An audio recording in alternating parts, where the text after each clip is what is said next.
ဒီတော့မှဒီလိုမျိုး blue mark လေးတွေရအောင်စမ်းပြီးတော့ short ကြည့်နေတဲ့သူတွေရှိလားခင်ဗျရှိတယ်ဆိုရင်တော့ဒီ video လေးကိုစောင့်ကြည့်လိုက်ပါဒီ video မှာကျွန်တော်ဘယ်လိုမျိုးသွားပြီးတော့ request လုပ်ရမယ် report တင်ရမယ်ဆိုတာကိုပြပေးသွားမှာဖြစ်ပါတယ်ခင်ဗျအားလုံးပဲအဆုံးထိလက်ကြည့်ပေးကြပါအောင်ခင်ဗျ report တင်ဖို့အတွက်ကျွန်တော်တို့ Chrome ထဲကိုသွားပါပြီးရင် search bar မှာကျွန်တော်ပေးတဲ့ link လေးကိုရှာရမှာဖြစ်ပါတယ်ကျွန်တော်ကတော့ link ရှိပြီးသားဖြစ်တဲ့အတွက်ကျွန်တော်ဒီမှာတစ်ခါတည်း page ရှာလိုက်ပါတယ်ခင်ဗျပြီးရင် enter ခေါက်လိုက်ပါမယ်ဒီနောက်ကိုရောက်သွားပါလိမ့်မယ်ဒီနောက်ရောက်ရင်တော့ကျွန်တော်တို့ကဒီမှာ email address နေရာမှာ email ထည့်ရပါမယ် username နေရာမှာကျွန်တော်တို့ရဲ့ account username ထည့်ရပါမယ်ခင်ဗျအောက်ဆုံးကွက်မှာတော့ကျွန်တော်တို့က request စာထည့်ရမှာဖြစ်ပါတယ်ခင်ဗျကျွန်တော်ထည့်ပြပါမယ်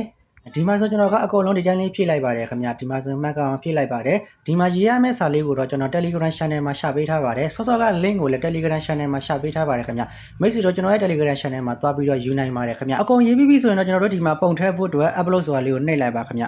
ပြီးရင် photo and video လေးကိုနှိပ်ပါ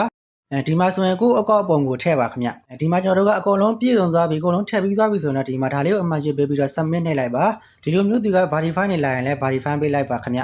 ပြီးရင်နည်းနည်းစောင့်လိုက်ပါခင်ဗျ